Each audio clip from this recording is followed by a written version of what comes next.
El día que mi hijo murió, el mundo se derrumbó sobre mis hombros, pero nadie a mi alrededor pareció notarlo. Mi esposa se fue con su amante, llevándose hasta el último centavo de nuestros ahorros, mientras mis suegros me echaban a la calle llamándome un parásito patético. No sabían que, detrás de esta apariencia de hombre derrotado y empobrecido, yo sostenía en silencio el poder suficiente para poner sus vidas de cabeza. Y cuando llegue el momento, aquellos que me despreciaron tendrán que inclinarse ante la verdad, que nunca fui un fracaso. Hola, me llamo Rogelio. Tengo 38 años y vivo, o mejor dicho, sobrevivo, en uno de los suburbios más exclusivos de la ciudad.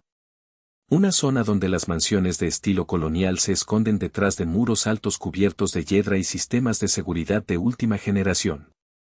Si me vieras pasar por la calle en mi vieja camioneta Ford del 98, con la pintura descascarada y el motor tosiendo humo negro, probablemente pensarías lo mismo que mis vecinos: ahí va el jardinero o pobre diablo.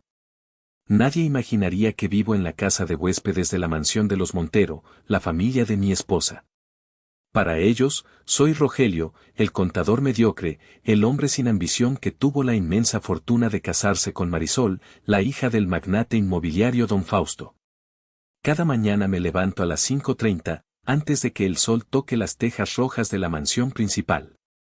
Me preparo un café instantáneo en mi pequeña cocina, me pongo mi camisa blanca, esa que tiene el cuello ligeramente desgastado por el uso, y salgo a enfrentar el día. Me gusta mi camioneta. Me gusta el olor a gasolina vieja y el sonido ronco del motor. Me recuerda a mi padre, a mis raíces, a una vida donde el valor de un hombre se medía por su palabra y no por el grosor de su billetera. Pero aquí, en el mundo de don Fausto y su esposa, doña Imelda, el dinero es el único Dios. Esa noche, como tantas otras, tuve que asistir a una cena familiar en la casa principal.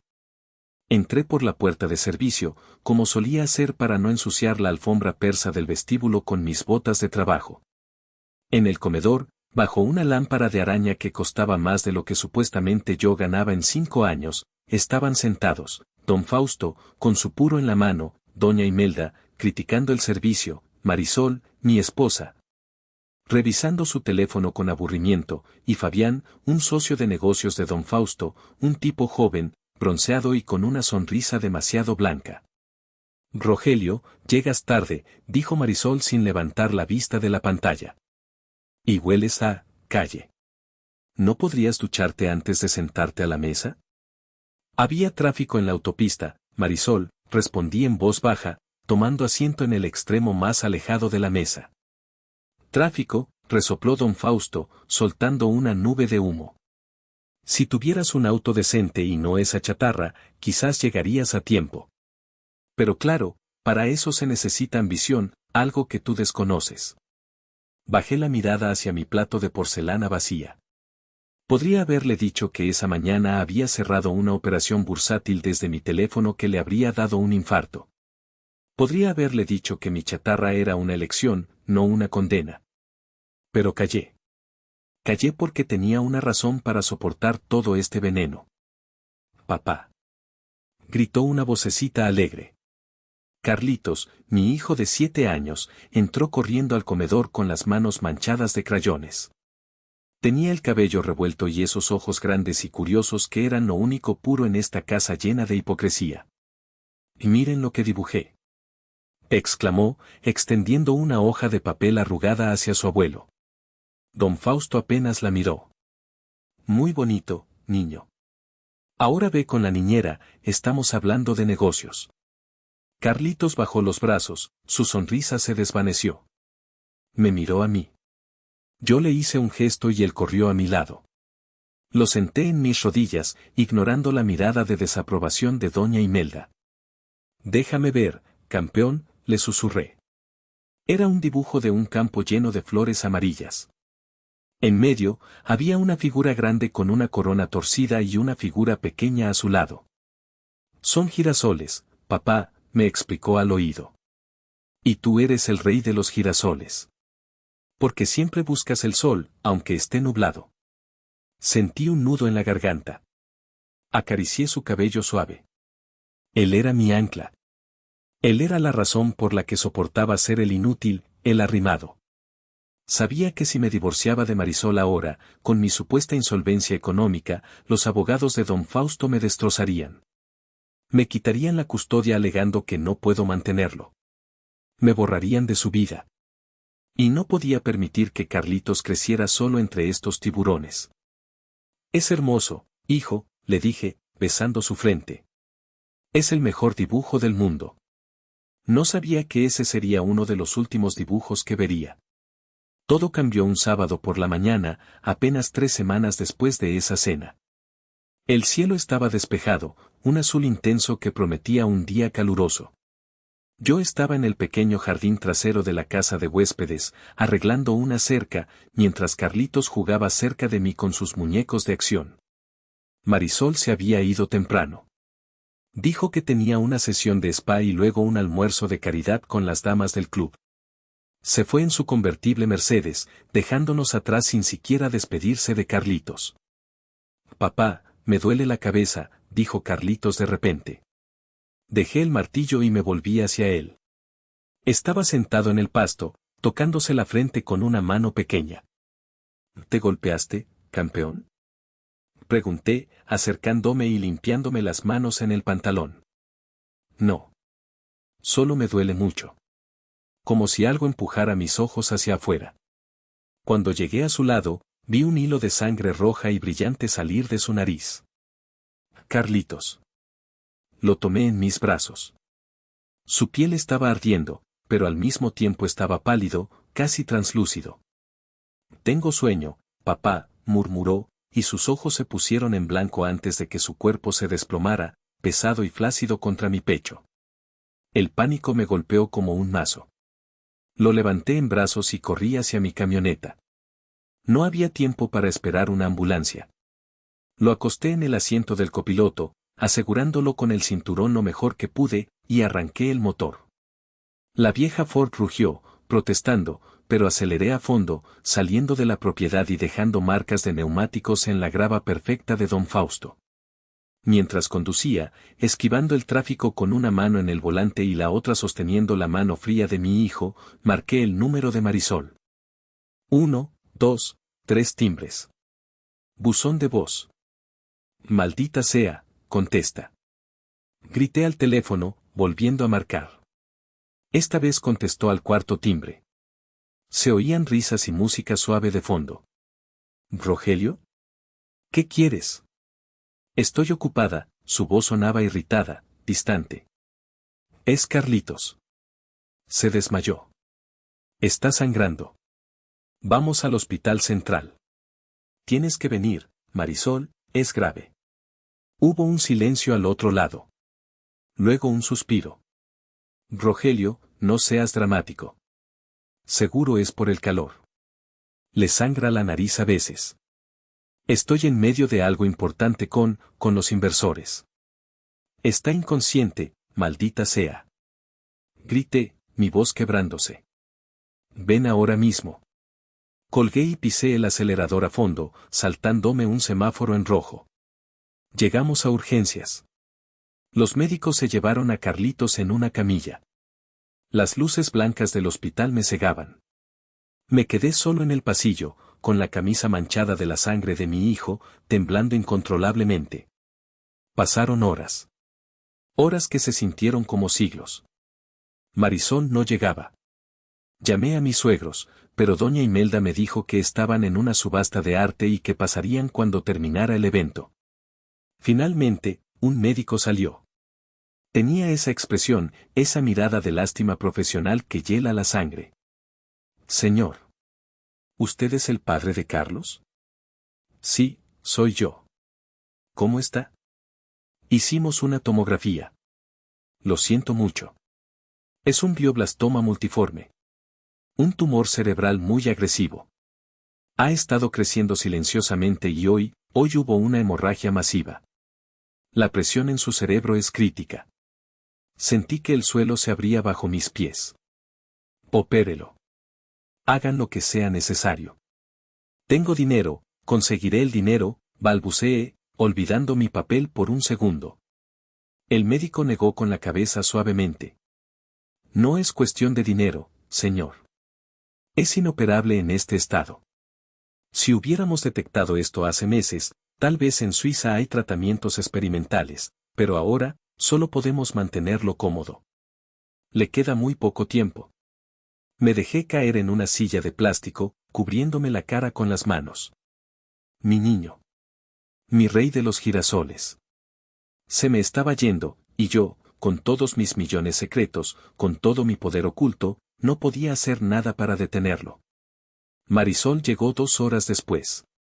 Venía impecable, oliendo a perfume caro y a vino blanco. No corrió. Caminó hacia mí con el ceño fruncido. ¿Qué pasó realmente? ¿Por qué tanto escándalo? Cuando le dije lo que el médico me había dicho, su rostro palideció, pero no vi lágrimas. Vi miedo, vi incomodidad, pero no vi el dolor desgarrador de una madre que pierde a su hijo. No puede ser, murmuró. Justo ahora. Justo ahora, pensé. ¿Qué significa justo ahora? Pero no tenía fuerzas para pelear. Solo quería volver al lado de Carlitos. Esa noche fue la más larga de mi vida. Me senté junto a la cama de Carlitos, sosteniendo su pequeña mano llena de tubos y cables. El pitido rítmico del monitor era el único sonido en la habitación. Marisol estuvo un rato, mirando su teléfono nerviosamente, enviando mensajes de texto, hasta que dijo que no soportaba verlo así y salió al pasillo a tomar aire. Nunca volvió a entrar. Cerca de la madrugada, Carlitos abrió los ojos. Estaban nublados, desenfocados. Papá, susurró. Apenas era un hilo de voz. Estoy aquí, mi amor. Papá está aquí. Tengo frío. ¿Podemos ir a casa a pintar? Quiero terminar el girasol. Las lágrimas rodaban por mis mejillas sin control. Apreté su mano, tratando de transferirle mi calor, mi vida. Pronto, campeón. Pronto iremos a un lugar donde siempre hay sol. Te lo prometo. Te quiero, papá. Eres mi rey. Sus ojos se cerraron lentamente. El pecho dejó de subir y bajar. El monitor soltó un pitido continuo, agudo, interminable. No. Carlitos, no. Grité, sacudiendo su hombro suavemente. Despierta. Por favor, no me dejes solo. Las enfermeras entraron corriendo, pero yo sabía que ya no estaba. Mi mundo se había apagado. La única luz en mi vida oscura se había extinguido para siempre. El funeral fue 3 días después.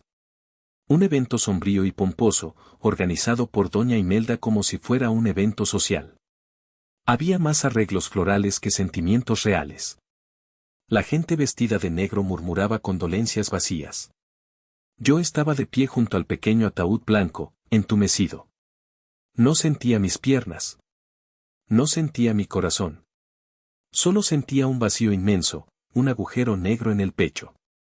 Mis suegros, don Fausto y doña Imelda, estaban a unos metros de distancia, recibiendo el pésame de sus socios comerciales. Marisol estaba con ellos, oculta tras unas grandes gafas de sol negras, aferrada al brazo de su madre como una niña pequeña. Fue entonces cuando lo escuché. Don Fausto estaba hablando con uno de sus inversores, creyendo que yo no podía oírlo o que estaba demasiado devastado para prestar atención. Es una tragedia, sí, decía don Fausto con su voz grave. Pero ya se veía venir. El niño era débil. Y con un padre así, ¿qué esperabas? Si Rogelio hubiera sido un hombre de verdad, con recursos, quizás lo habríamos mandado a Zúrich hace meses. Pero ya ves, la mediocridad mata. Ese inútil condenó a mi nieto con su pobreza. Las palabras me golpearon más fuerte que cualquier puñetazo. La mediocridad mata. Me culpaba. Me estaba culpando de la muerte de mi hijo frente a todos, llamándome inútil, cuando él nunca se preocupó por Carlitos más que como un accesorio para las fotos familiares. Apreté los puños dentro de los bolsillos de mi traje barato hasta que mis uñas se clavaron en la palma de mi mano, haciendo sangre. Miré a Marisol, esperando que dijera algo, que defendiera la memoria de nuestro hijo, que me defendiera a mí. Pero ella no dijo nada. Se ajustó las gafas y asintió levemente a lo que decía su padre. En ese momento, junto a la tumba abierta de mi hijo, algo dentro de mí se rompió. Pero no fue una ruptura de debilidad. Fue como el cascarón que se rompe para liberar a la bestia que lleva dentro. Me sequé las lágrimas con el dorso de la mano.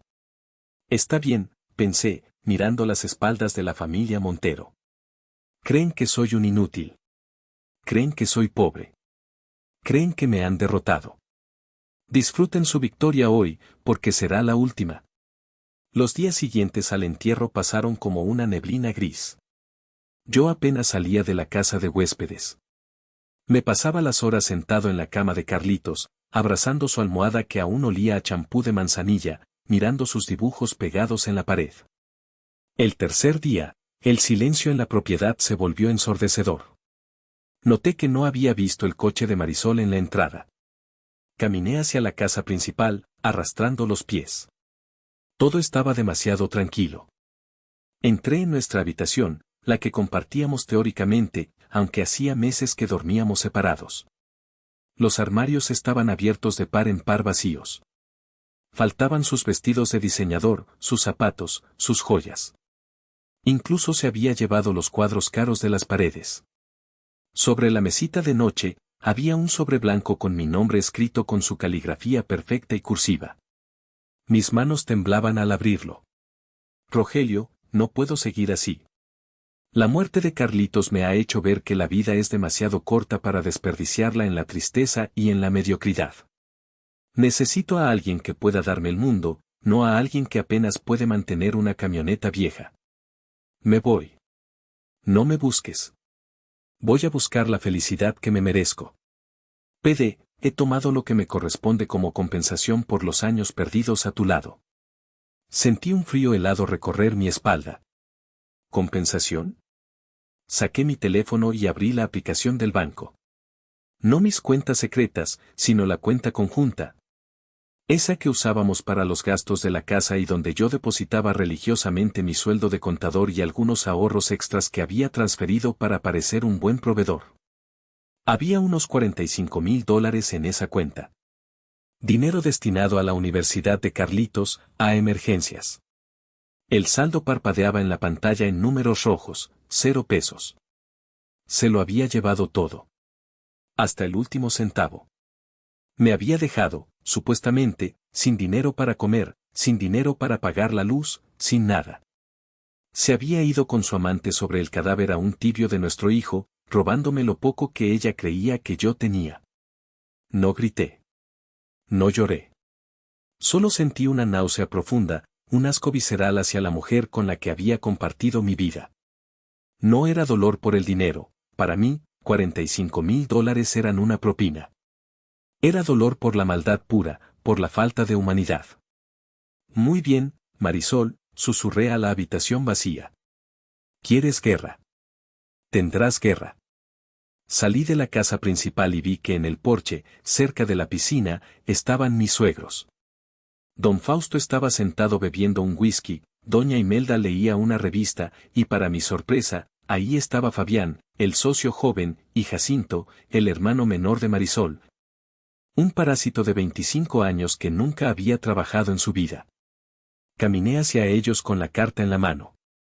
¿Dónde está ella? Pregunté, mi voz ronca. Don Fausto me miró por encima de su vaso, con una sonrisa burlona en los labios. Ah, el viudo alegre. Veo que ya encontraste la nota. Marisol está lejos, Rogelio. Muy lejos. Se fue a Cancún esta mañana con Fabián. Miré a Fabián. Él se recostó en la silla, sonriendo con arrogancia. Lo siento, amigo, dijo Fabián, sin sonar arrepentido en absoluto. Marisol necesitaba un hombre de verdad. Alguien con futuro. No te lo tomes personal, son negocios, y placer. ¿Sabían esto? Pregunté a mis suegros. ¿Su hija se escapa con este tipo 3 días después de enterrar a su nieto y ustedes lo celebran? Doña Imelda cerró su revista de golpe. No nos hables en ese tono. Marisol tiene derecho a ser feliz. Tú solo eras una carga. Y hablando de cargas. Don Fausto se levantó, dejando el vaso sobre la mesa. Esta casa es mía, Rogelio. Te dejé vivir en la casa de huéspedes por mi hija y por el niño. Pero el niño ya no está, y mi hija te dejó. Ya no tienes razón para estar aquí. Hizo una señal con la mano. 2 guardias de seguridad de la propiedad aparecieron arrastrando mis cosas. Habían metido mi ropa, mis libros y los juguetes de Carlitos en bolsas de basura negras. Saquen esta basura de mi propiedad, ordenó don Fausto. Los guardias caminaron hacia el portón principal y lanzaron las bolsas a la calle polvorienta, fuera de los muros de la mansión. Una de las bolsas se rompió y la ropa vieja se esparció por el suelo. ¡Lárgate!, gritó Jacinto, sacando su teléfono y empezando a grabar. Miren esto, seguidores. El excuñado inútil siendo expulsado al basurero donde pertenece. Di hola a la cámara, mendigo. Sentí la sangre hervir en mis venas, pero me mantuve quieto. Fabián se reía. Doña Imelda me miraba con asco, como si yo fuera una cucaracha. Te doy 10 minutos para que saques tu camioneta de aquí, dijo don Fausto. Si vuelves a pisar mi propiedad, te haré arrestar por invasión. Vuelve a la alcantarilla de donde saliste, mendigo. Mendigo. Esa palabra resonó en el aire. Mendigo. Caminé lentamente hacia la salida. No miré atrás. Me agaché en la calle, recogí las bolsas de basura. Entre la ropa tirada, vi el dibujo de los girasoles de Carlitos, sucio de tierra. Lo limpié con cuidado con la manga de mi camisa, sacudiendo el polvo. Lo doblé y lo guardé en mi bolsillo, cerca de mi corazón. Jacinto seguía grabando y riéndose desde el otro lado de la reja. Adiós, perdedor. Subí a mi vieja camioneta Ford. El motor tosió antes de arrancar. Mientras me alejaba, vi por el espejo retrovisor cómo brindaban con champán. Celebraban mi desgracia. Celebraban haberse librado de mí. Lo que no sabían era que acababan de firmar su sentencia de muerte financiera. Conduje durante 2 horas sin rumbo fijo, hasta que las luces de la ciudad quedaron atrás y la oscuridad del campo me envolvió.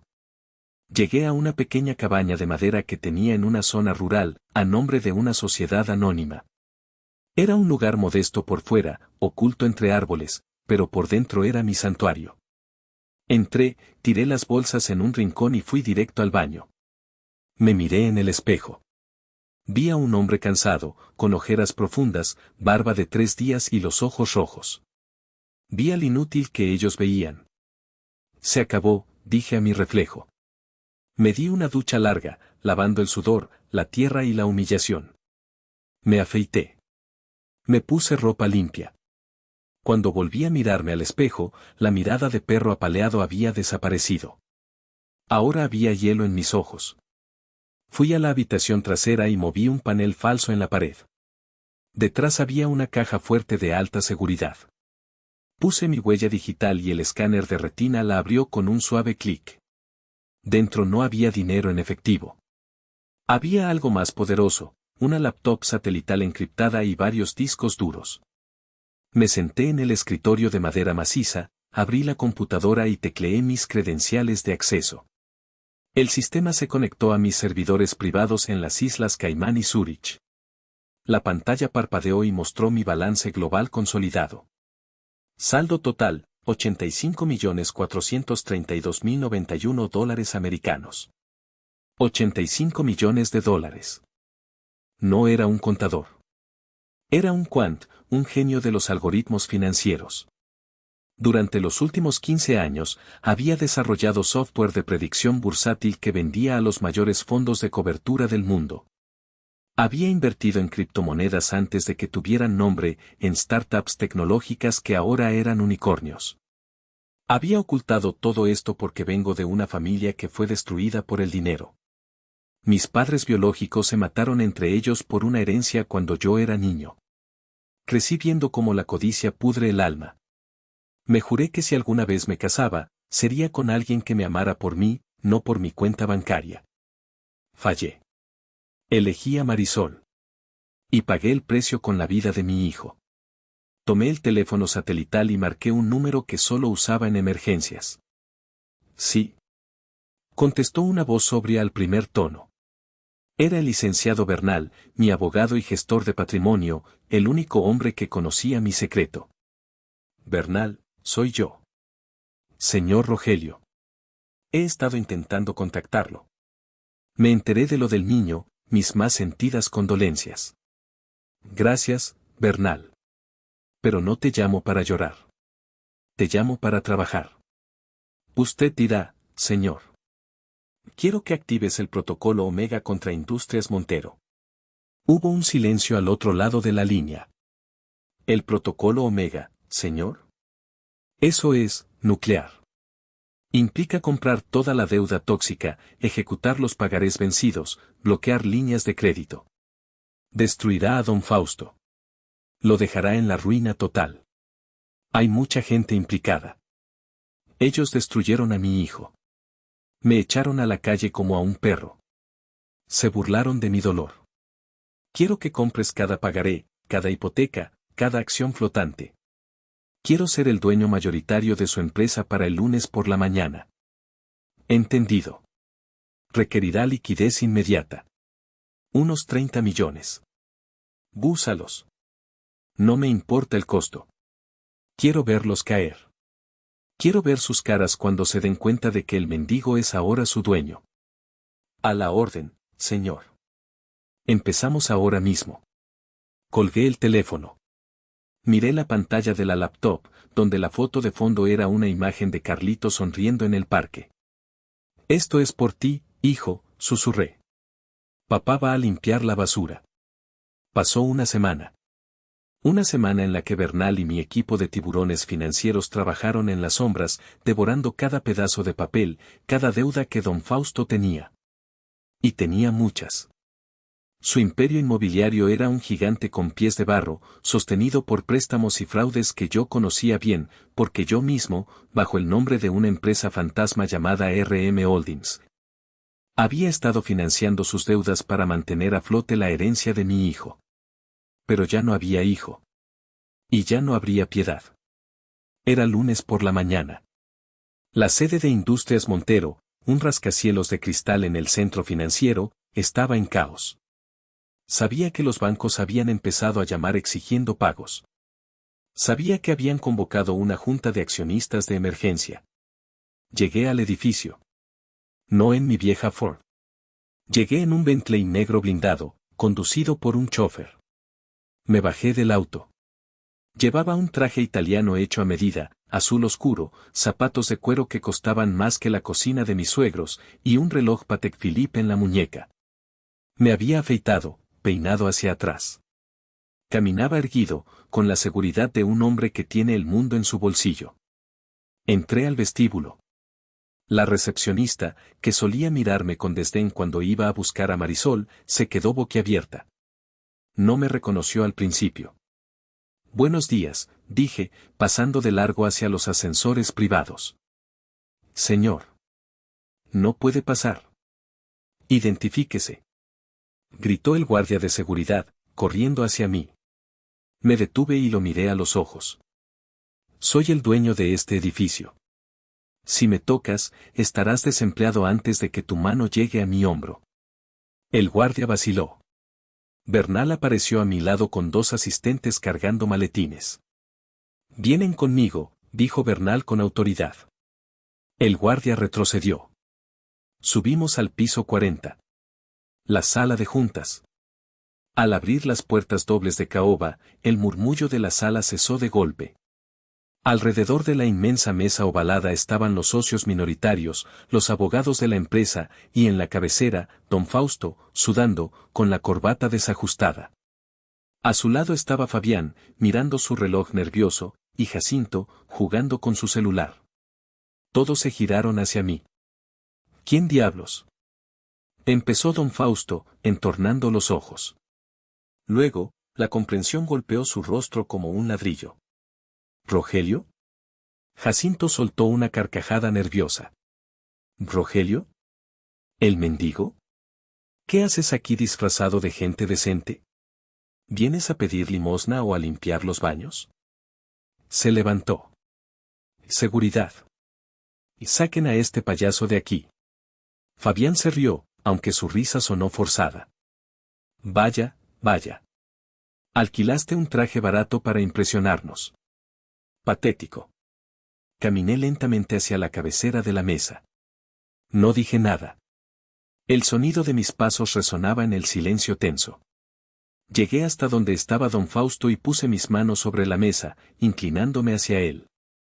Baja esa mano, Jacinto, dije, mi voz tranquila pero cargada de una amenaza letal.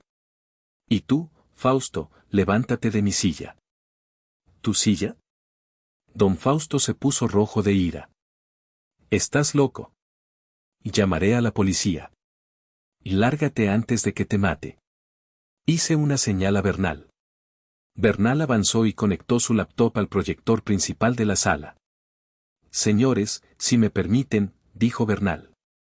Según el artículo 15 de los estatutos de esta empresa, en caso de insolvencia técnica, el acreedor mayoritario asume el control total de la junta directiva. En la pantalla gigante apareció un gráfico circular. Un nombre dominaba el 60% del gráfico, RM Holdings. ¿Y qué tiene que ver RM Holdings contigo, imbécil? Escupió Fabián. Esos son nuestros inversores suizos. RM, dije suavemente. Rogelio Montero. Ese es mi nombre completo, por si lo olvidaron. Un silencio sepulcral cayó sobre la sala. Se podía escuchar el zumbido del aire acondicionado. Los ojos de don Fausto casi se salen de sus órbitas. No. Es imposible. Tú eres un contador, ganas el salario mínimo, vi tus talones de pago. Viste lo que yo quería que vieras, respondí. Nunca fui pobre, Fausto. Solo fui discreto. Buscaba una familia, no un cajero automático. Buscaba gente que me quisiera por quien soy, no por lo que tengo. Ustedes fallaron esa prueba miserablemente. Bernal cambió la diapositiva. Ahora mostraba transferencias bancarias, facturas falsas y desvíos de fondos. Aquí tenemos pruebas de que usted, don Fausto, ha estado desviando fondos de la empresa para pagar sus deudas de juego y mantener la galería de arte deficitaria de su esposa. Y usted, Fabián, ha estado inflando los costos de construcción en un 200% para robar la diferencia. Fabián se puso pálido como un papel. Eso es mentira, son calumnias. Tengo los recibos, Fabián. Tengo los correos. Tengo todo, dije, mirándolo con frialdad. Y tú, Jacinto, usar la tarjeta corporativa para tus fiestas en Ibiza, fraude, malversación. Miré a don Fausto. Estaba temblando, agarrándose el pecho. Rogelio, hijo, balbuceó, cambiando su tono de repente. Espera, podemos hablar. Somos familia. Carlitos. Carlitos no querría esto. Al mencionar a mi hijo, golpeé la mesa con el puño. El sonido fue como un disparo. No te atrevas a pronunciar su nombre. Grité, perdiendo la compostura por primera vez. Tú dijiste que su muerte fue culpa de mi pobreza. Lo llamaste débil. Me llamaste inútil. Me acerqué a su oído y susurré, para que solo él me escuchara, el dinero no pudo salvarlo del tumor, Fausto. Pero mi dinero va a asegurarse de que tú pagues por cada lágrima que él derramó, por cada humillación que me hiciste pasar. Ahora levántate. Estás despedido. Don Fausto se desplomó en la silla, incapaz de moverse. No puedes hacerme esto, es mi empresa, la fundó mi padre. Era tu empresa. Ahora es mía. Y la voy a desmantelar pedazo a pedazo para pagar a los empleados honestos que has estado explotando. Miré a los guardias de seguridad que seguían en la puerta, confundidos. Señores, dije. Escolten al señor Fausto Montero, al señor Fabián y al señor Jacinto fuera del edificio. Y asegúrense de que no se lleven nada. Ni un lápiz. Si se resisten, llamen a la policía.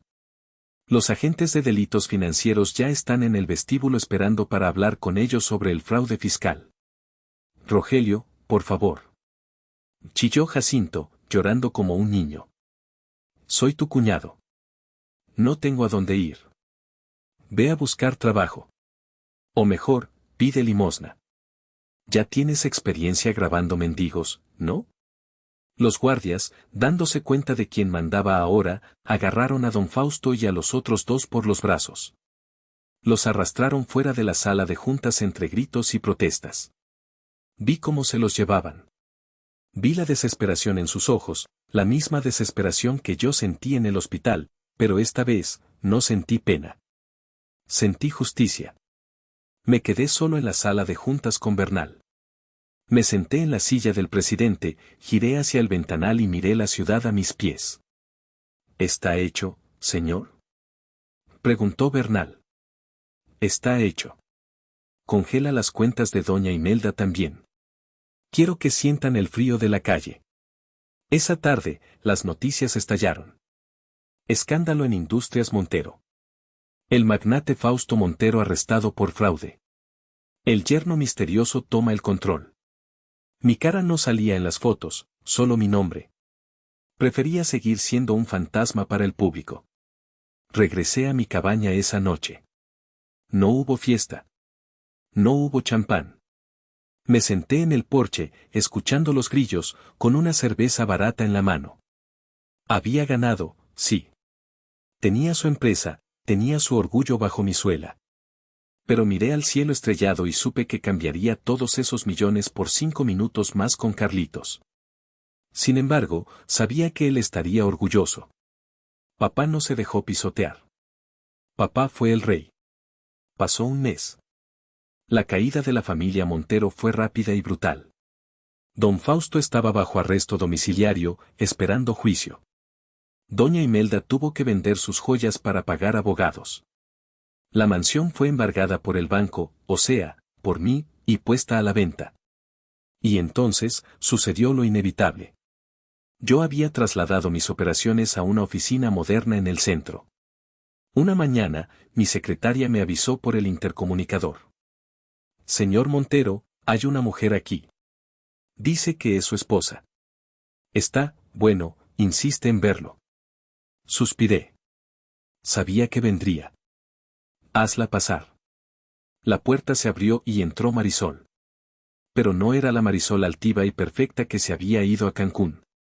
Estaba delgada, con ojeras, el cabello sin brillo y llevaba un vestido simple que parecía haber usado varios días seguidos. Fabián la había abandonado en cuanto se enteró de que su padre estaba en la ruina y de que yo, el inútil, era el dueño de todo. Fabián huyó del país, dejándola sola con una cuenta de hotel impagable. Marisol se detuvo frente a mi escritorio. Miró mi traje, mi oficina, el poder que emanaba de mí. Sus ojos se llenaron de lágrimas. Rogelio, dijo con voz temblorosa. Dios mío, mírate. Siempre supe que eras especial. Solté una risa seca, sin humor. Ahórrate el teatro, Marisol. ¿Qué quieres? Ella se echó a llorar y se arrodilló frente a mi escritorio. Perdóname. Por favor, perdóname. Estaba loca de dolor. No sabía lo que hacía. Me fui porque todo me recordaba a Carlitos y no podía soportarlo. Fabián se aprovechó de mi vulnerabilidad. Te fuiste a divertir a la playa mientras yo elegía la lápida de nuestro hijo, dije fríamente. Me robaste el dinero de su universidad. Me dejaste sin nada. Lo sé, fui una estúpida. Pero podemos empezar de nuevo. Tenemos dinero ahora, Rogelio. Podemos tener otros hijos. Podemos ser felices, como Carlitos hubiera querido. Me levanté despacio. Caminé hasta ella. Ella levantó la cara, esperanzada, pensando que la iba a abrazar. Saqué un papel de mi bolsillo. Era un cheque. Toma, dije, extendiéndoselo. Ella lo tomó con manos temblorosas. Sus ojos se iluminaron al ver la cifra. ¿$45,000? Preguntó, confundida. Es exactamente la cantidad que me robaste de la cuenta conjunta. Ni un centavo más, ni un centavo menos.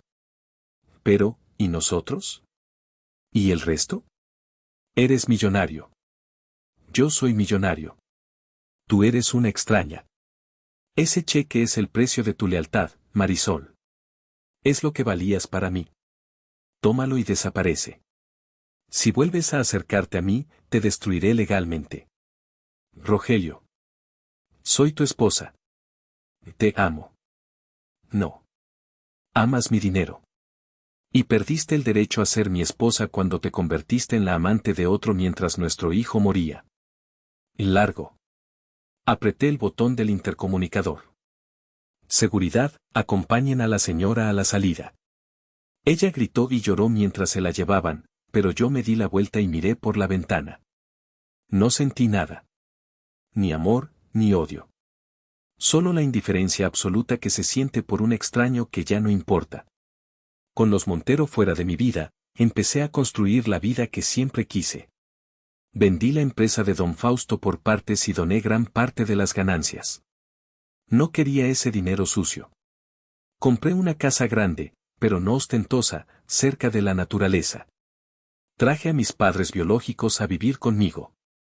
Eran ancianos humildes, campesinos que habían trabajado la tierra toda su vida. Cuando vieron la casa, mi madre lloró. «Mijo, esto es demasiado», dijo ella, tocando los muebles con miedo a romperlos. «No es demasiado, mamá. Es lo que se merecen. Nunca más tendrán que trabajar de sol a sol». Pero mi mayor proyecto no fue la casa. Creé la Fundación Carlitos. Una organización dedicada a pagar tratamientos oncológicos para niños de familias sin recursos y a apoyar programas de arte para pequeños talentos. Cada vez que veía a un niño sonreír porque le habíamos pagado la cirugía, veía a Carlitos. Cada vez que veía un dibujo colgado en los pasillos del hospital que construimos, sentía que mi hijo seguía vivo de alguna manera. No volví a casarme. Quizás algún día lo haga, pero por ahora, estoy en paz. Aprendí que el dinero es una herramienta, no un fin. Sirve para proteger, para construir, pero no puede comprar lo más importante, el tiempo y el amor. Una tarde de otoño, un año después de todo, fui al cementerio. El sol se estaba poniendo, tiñendo el cielo de naranja y violeta. La tumba de Carlitos estaba cubierta de girasoles frescos que yo mismo había plantado. La lápida de mármol blanco brillaba con la última luz del día. Me senté en el pasto, frente a él. Saqué de mi bolsillo el dibujo arrugado que había rescatado de la basura ese día terrible. Lo había enmarcado en cristal. «Bola, campeón», dije en voz alta. El viento susurró entre los árboles como respondiéndome. Hice lo que tenía que hacer. Los malos ya no pueden hacernos daño. Coloqué el cuadro junto a las flores. ¿Sabes? Tenías razón. Soy el rey de los girasoles. Pero no porque tenga una corona o un castillo. Sino porque, incluso en la oscuridad más profunda, encontré la forma de mirar hacia la luz. Tú fuiste mi luz, Carlitos. Me quedé allí hasta que anocheció, sintiendo una paz profunda. Ya no había dolor desgarrador, solo una nostalgia dulce. Sabía que él estaba bien. Y sabía que yo también lo estaría. Me levanté, sacudí el pasto de mis pantalones y caminé hacia mi auto. No el Bentley, sino mi vieja camioneta Ford que había decidido conservar y restaurar. Al encender el motor, sonrió. Había recuperado mi vida. Había recuperado mi dignidad. Y aunque el precio fue alto, pagué la deuda. Esta es mi historia. La historia de cómo un hombre al que llamaron inútil y mendigo puso de rodillas a quienes se creían dioses. A veces me pregunto, ¿fui demasiado cruel con Marisol y su familia? ¿Debería haberlos perdonado en nombre de Carlitos? Sinceramente, creo que el perdón hay que ganárselo, y ellos nunca lo intentaron. Pero tú, ¿qué hubieras hecho en mi lugar? ¿Habrías ayudado a la mujer que te abandonó? ¿Habrías salvado al suegro que te humilló? Déjame tu opinión en los comentarios, quiero leerte.